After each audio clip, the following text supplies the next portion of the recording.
बिस्मिल्लाहिर्रहमानिर्रहीम। अस्सलाम वालेकुम। मैं रिज़ीन हैदर मज़हर हूँ और आप मेरा ये वीलॉग देख रहे हैं। नाज़रीन, फजलुर रहमान इस मुल्क की एक ऐसी हकीकत है जो जब जब इक़्तिदार में होते हैं और जिसके इत्तेहादी होते हैं वो मुहिब्बे वतन भी होता है, वो इस्लाम का मुहाफ़िज़ भी होता है। लेकिन जब जब वो इक़्तिदार से बाहर होते हैं, और शायद 76 साल तारीख़ में पहली मरतबा ऐसा हुआ कि फजलुर रहमान इक़्तिदार से बाहर हुए और उनकी किसी एक जमात के साथ बन नहीं रही थी और वो इमरान खान थे। लिहाजा उन्होंने इमरान खान के ऊपर फतवा लगा दिया कि ये यहूदी एजेंट है। लेकिन अब पिछले 13-14 माह में जो कुछ हुआ है वतन अजीज पाकिस्तान में, उसने सब कुछ खोल के रख दिया है और बता दिया है कि कौन मुहिब्बे वतन है, कौन जो है वो गद्दार वतन है, कौन जो है वो यहूदी एजेंट है और कौन जो है वो इस्लाम के तहफ़्फ़ुज़ की,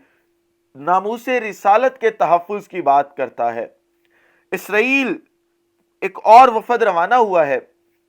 उस हवाले से बड़ी एक्सक्लूसिव डिटेल्स मौसूल हुई हैं कि कौन कौन उस वफद में जो है वो शामिल है और उस वफद के मकासद क्या है। ये तमाम तफसीलात आपके साथ शेयर करनी है। फिर साथ ही साथ चीन ने पाकिस्तान के सामने दो टोक मुतालबा रख दिया है और अमेरिका या चीन, सिर्फ दो ही ऑप्शंस बाकी हैं। इस हवाले से कुछ एनालिसिस है वो आपके सामने रखूंगा। और फिर आखिर पर जो हिना रबानी खर का ताकतवरों को लिखा गया एक खत पकड़ा गया है और अब वो मंजर आम पर आ चुका है, वो आपके सामने पढ़कर सुनाऊंगा और आपको बताऊंगा कि किस तरह से इस वक्त अमेरिका हमारे लिए खतरनाक तरीन हकीकत बन चुका है। ये तमाम तर तफसीलात, लेकिन इन तमाम तर तफसीलात से पहले दरख्वास्त के चैनल को सब्सक्राइब करना मत भूलिएगा, बेल आइकन को भी दबा दीजिएगा ताकि मेरे आने वाली तमाम तर वीडियोस आप तक पहुंचती रहें और आपको और मेरा जो तस्वीर और आवाज़ की दुनिया का साथ है ये बरकरार रह सके। नाज़रीन, हमारे मुल्क में जितने भी ब्यूरोक्रेट्स होते हैं, ऑफिसर्स होते हैं, चाहे वो किसी भी अदारे से हों, उनकी पहली कोशिश ये होती है कि जब वो रिटायर हों तो रिटायरमेंट के फौरी बाद वो वतन अजीज़ पाकिस्तान को छोड़ जाएं, क्योंकि रिटायरमेंट से पहले ही उन्होंने अपने तमाम असासे बाहर बनाए हुए होते हैं, उनकी औलादें बाहर पढ़ रही होती हैं, उनका वतन अजीज़ पाकिस्तान में कुछ नहीं होता। लिहाजा जैसे ही वो रिटायर होते हैं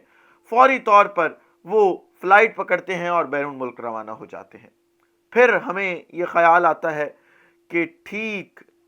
ये वो वजूहात थी जिस बुनियाद पर पूरी की पूरी जो ये ताकतवर हल्के थे ये बाहर की तरफ झुकाव रखते थे। आप जितने भी ऑफिसर्स हैं बड़े, वो उठा के देख ले, जो टॉप ऑफिसर्स होते हैं वो आपको इस वक्त बाहर बैठे मिलेंगे। अब जो CIA है वो मुख्तलिफ प्रोजेक्ट्स के ऊपर जो है वो काम करता रहता है। अब CIA ने एक लेटर पकड़ा है, इस हवाले से मैं आपके सामने तफसीलात रखता हूँ। ये जी अमेरिकन फ़ज़ाइया के एक एहलकार हैं, जॉन इनका नाम है, और ये थाउजेंड्स ऑफ ऑनलाइन डॉक्यूमेंट्स जो हैं वो जो डॉक्यूमेंट्स ऑनलाइन डॉक्यूमेंट्स होते हैं ये थाउजेंड्स के हिसाब से लीक कर चुके हैं। पेंटागन के साथ ये आजकल वाबस्ता हैं और उन्हीं के साथ ही ये काम कर रहे हैं। इन्होंने एक लीक्स की है और उस लीक्स का नाम है डिस्कार्ड लीक्स। इस डिस्कार्ड लीक्स के हवाले से अगर मजीद तफसीलात देखी जाएं तो CIA ने एक रिपोर्ट जमा की है डिस्कार्ड लीक्स में पाकिस्तान के हवाले से, जिसमें पाकिस्तान की कई एक ऐसे खतूत हैं जो मुख्तलिफ लोगों ने अपने घरों को लिखे या एस्टैब्लिशमेंट को लिखे, उन तमाम डॉक्यूमेंट्स को जो है वो इस लीक्स के अंदर जो है वो आप कह सकते हैं कि मंजर आम पे लाया गया है। अब इस लीक्स में ख़त है जो हिना रबानी खर ने मिलिट्री एस्टैब्लिशमेंट को लिखा है, और ये ख़त आप ऐसे समझ लें कि एक इंटरनल मेमो होता है। अगर आप अदारों की लैंग्वेज समझते हो तो ये इंटरनल मेमो है जो हिना रबानी खर ने लिखा है। इस ख़त के मुताबिक हिना रबानी खर ने मिलिट्री एस्टैब्लिशमेंट को ये रिक्वेस्ट की है कि अमेरिका की मज़ीद चापलूसी या आप ये कह लें कि खुशामदी, जो ये टोला है ये उसकी खुशामदी ना करे। उसकी वजह यह है कि जो अब जोग्राफियाई तब्दीलियां आ रही हैं, या आप कह सकते हैं कि अब पावर चेंज हो रही है, उस पावर चेंज के अंदर हमें कल को नुकसानात उठाने पड़ेंगे। पाकिस्तान की ये हिना रबानी खर ने लिखा है कि मिलिट्री एस्टैब्लिशमेंट की तरफ से एक हद से ज़्यादा आगे जाना अमेरिका के लिए और उनकी चापलूसी करना ये पाकिस्तान के लिए नुकसानदेह होगा। پھر وہ لکھتی ہیں کہ چائنا ایک عالمی طاقت بن رہا ہے اور چائنا کے ساتھ ہماری شراکت داری بھی ہے، اور جغرافیائی اگر اعتبار سے دیکھا جائے تو ہم چائنا کے بارڈر کے ساتھ لگتے ہیں، لہٰذا امریکہ کے بجائے ہمیں چائنا کی طرف زیادہ جھکاؤ کرنا چاہیے۔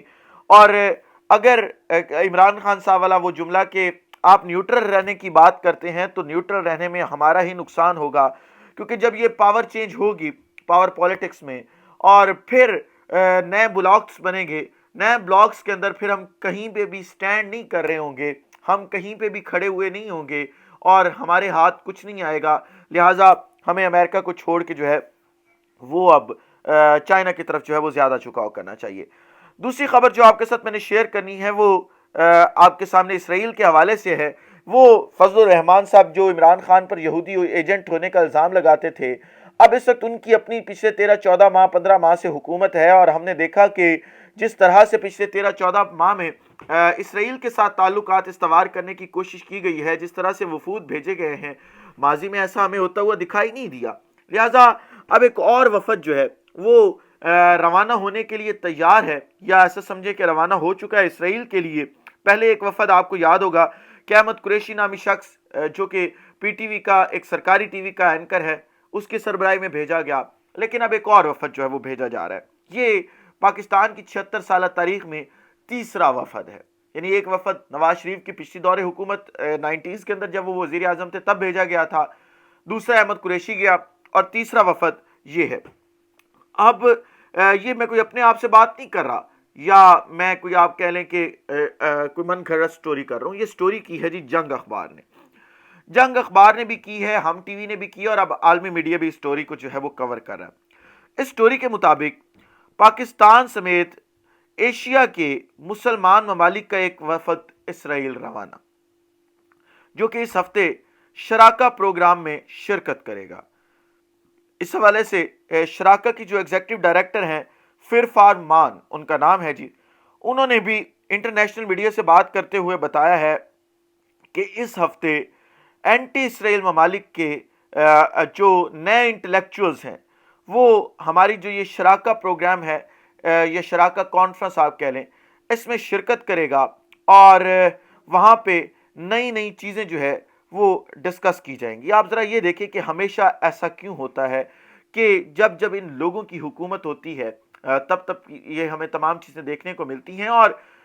عمران خان کی شاید حکومت گرانے کی اصل وجہ بھی یہی تھی کہ عمران خان ان تمام چیزوں کے اوپر ڈٹا ہوا تھا، کھڑا ہوا تھا، وہ کہتا تھا کہ نہیں، ہم نے اپنے نظریات کو نہیں بھولنا، ہم نے ان کو سب سے آگے رکھنا ہے اور ان پر عمل درآمد بھی کروانا ہے، ہم نے ان کو ساتھ لے کے چلنا ہے۔ لیکن آپ کے سامنے ہے کہ کشمیر ہو یا فلسطین، عمران خان کا موقف آپ کے سامنے تھا، اور اس وقت کے army chief general retired Qamar Javed Bajwa کا موقف بھی آپ کے سامنے تھا کہ اس بات کی تصدیق جو ہے وہ 25 سے زائد صحافی کر چکے ہیں کہ جب کشمیر والا معاملہ ہوا، کشمیر کا سٹیٹس چینج کیا گیا، تو عمران خان یہ چاہتے تھے کہ ہماری فوجیں اب جو ہیں وہ کشمیر میں انٹر ہو جائیں، لیکن باجوہ صاحب نے کہا کہ نہیں، آپ نے یہ کام نہیں کرنا اور ہم نے بھی یہ کام نہیں کرنا، ہم لڑائی نہیں لڑ سکتے، ہم نے اب بھارت کے ساتھ تجارتی معاملات سیدھے کرنے ہیں، ہم نے بھارت کے ساتھ تجارت سیدھی کرنی ہے، اور اسرائیل کے اوپر بھی شاید باجوہ صاحب کا یہی موقف ہو کہ اب ان کی مرضی کی حکومت آتے ہی ہمیں یہ تمام چیزیں دیکھنی پڑ رہی ہیں۔ اب دیکھنا یہ ہوگا کہ آگے اس معاملے میں کیا ہوتا ہے، کس طرح سے چیزیں جو ہے وہ آگے بڑھتی ہیں، اور کس طرح سے اب اسرائیل کو تسلیم کرنے کی ایک اور کوشش کی جاتی ہے۔ اس حوالے سے جو بھی ڈیٹیلز آئیں گی آپ کو اپڈیٹ کروں گا لمحہ بلمحہ۔ اگلے ویلاگ میں دوبارہ ملاقات ہوتی ہے، اپنا خیال رکھیں، اپنے کے لوگوں کا خیال رکھیں، وطن عزیز پاکستان کا خیال رکھیں۔ اس وطن عزیز پاکستان کو اور آپ تمام لوگوں کا اللہ حامی و ناصر ہو۔ پاکستان زندہ باد۔